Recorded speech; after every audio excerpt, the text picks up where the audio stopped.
Pagi Dunsana, Ranah Minang di Manopun Barado. Apa kabar hari ini? Semoga sehat selalu dan tetap semangat.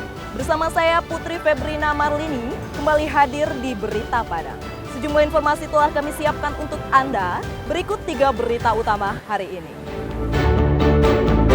Polisi buru pemilik dan pemodal tambang emas ilegal di Rao Pasaman. Mencuri bahan bangunan di perumahan yang sedang dibangun, 2 pelaku diringkus polisi. Berenang menantang arus sungai yang deras untuk menjenguk pasien merupakan salah satu bentuk nyata melayani masyarakat secara total.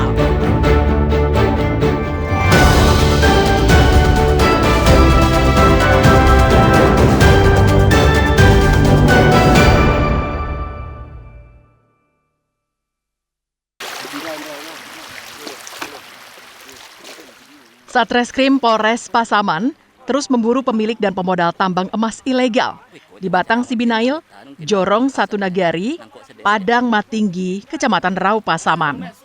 Selain itu, para penambang yang sempat kabur saat penertiban beberapa waktu lalu juga masih dalam pengejaran. Polisi mengaku telah mengantongi identitas para pelaku.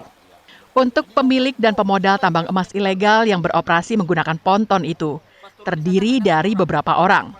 Mereka diduga merupakan warga lokal.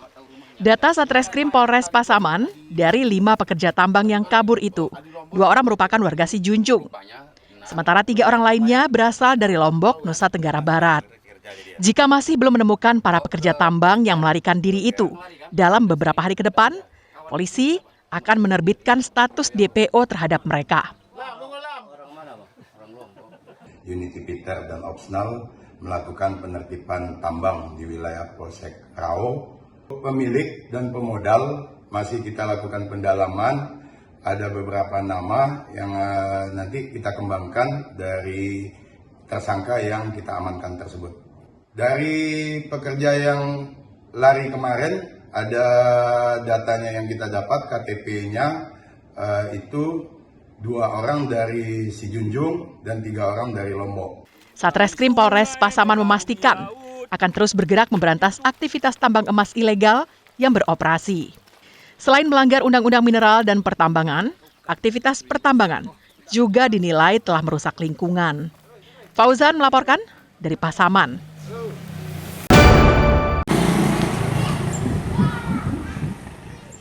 Tak ada rotan, akar pun jadi. Pepatah ini dipegang teguh oleh guru-guru di Sekolah Dasar Negeri 10 Batanggasan, Padang Pariaman.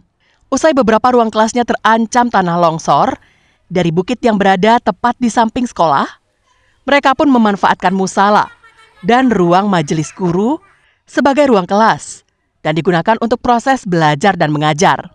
Kelas 1 dan kelas 2 menggunakan musala, sedangkan kelas 3, kelas 4, dan kelas 6 memanfaatkan ruang majelis guru. Musala untuk ruang belajar ini tak disekat sama sekali. Guru pun mengajar bergantian agar murid bisa fokus belajar. Sedangkan kelas 3, kelas 4, dan kelas 6 ditumpuk belajar di ruang majelis guru. Kelas mereka hanya dibatasi lemari buku. Duduk murid pun mengikuti kondisi. Ada yang duduk menghadap ke depan, ada juga kelas yang duduknya melingkar dan saling berhadapan. Guru yang mengajar juga mengikuti kondisi. Ada yang berdiri di depan, ada juga guru yang berkeliling di belakang murid untuk menerangkan pelajaran. Di sisi lain, ruang majelis guru ini, beberapa pengajar yang tidak bertugas juga sibuk menyelesaikan pekerjaan lainnya. Meski heboh dengan suara belajar, namun hal itu tak membatasi semangat guru untuk mendidik murid-muridnya. Langkah yang dilakukan sekolah ini justru didukung oleh orang tua murid. Karena bagi mereka, keselamatan adalah hal yang utama. Karena kita kan harus melakukan proses pembelajaran, Pak. Itu rasanya tidak memungkinkan, Pak, belajar di luar lama karena dikhawatirkan suatu saat akan terjadi longsor, Pak. Kami takut. Yang lain lagi, Pak, orang tua siswa juga tidak mengizinkan, Pak. Takut nanti ada longsor gitu. Sejatinya, pemerintah harus tanggap dengan kejadian ini dengan segera membangun gedung sekolah baru atau memindahkan SD Negeri 10 Batanggasan ini ke tempat yang lebih aman. Eki Rafki melaporkan dari Padang Pariaman.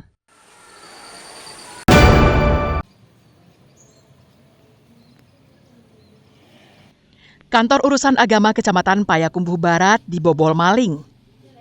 Ratusan buku nikah dan sebuah laptop raib.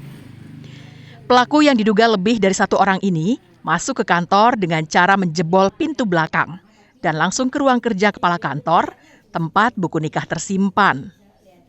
Aksi pencurian di KUA Kecamatan Payakumbuh Barat itu pertama kali diketahui oleh seorang pegawai yang akan mengambil absen sidik jari.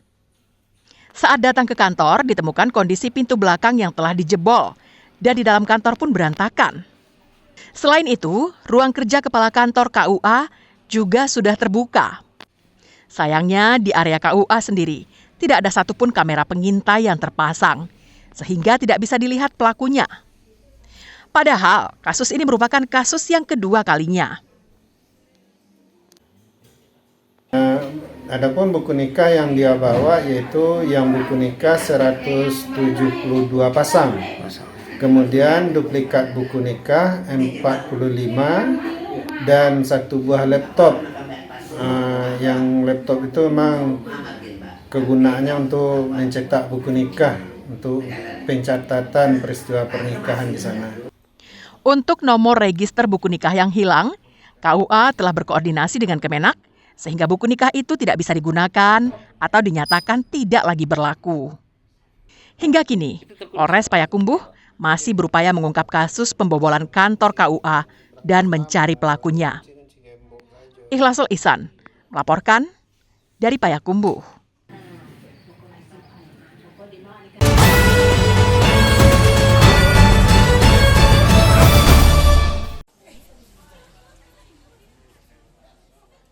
Untuk memeriahkan hari ulang tahun ke-80 kemerdekaan Republik Indonesia, Lapas Padang menggelar aksi sosial, yakni donor darah pada Kamis pagi. Mereka yang diminta untuk mendonorkan darahnya adalah para pegawai di lapas maupun dari pegawai Kanwil Ditjenpas. Sebelum dilakukan pengambilan darah, petugas medis terlebih dulu mengukur tekanan darah pendonor dan menanyakan kondisi kesehatan mereka. Setelah dinyatakan memenuhi syarat, barulah petugas medis mengambil darah para pendonor. Donor darah dilakukan di dalam mobil khusus milik PMI Padang. Salah seorang pendonor yang merupakan pegawai Kanwil Ditjenpas Sumbar mengatakan dirinya turut andil mendonorkan darahnya dengan tujuan bisa membantu sesama yang membutuhkan darah. Tentunya saya ingin bermanfaat ya bagi teman-teman atau rekan-rekan lain di masyarakat yang membutuhkan. Semoga bantuan dari kami meskipun tidak seberapa ini semoga bermanfaat dan dapat terrealisasikan dengan baik di masyarakat seperti itu. Dan juga saya berharapnya saya meskipun hanya sedikit bisa membantu orang dan menjadi orang yang bermanfaat seperti itu. Kim, seorang dokter unit pelaksana transfusi darah PMI Padang mengatakan persediaan darah di PMI selalu kurang dibanding kebutuhan. Rata-rata dalam sehari permintaan darah mencapai 200 kantong. Syarat untuk donor umur harus lebih dari 17. HB-nya harus lebih dari 12,5.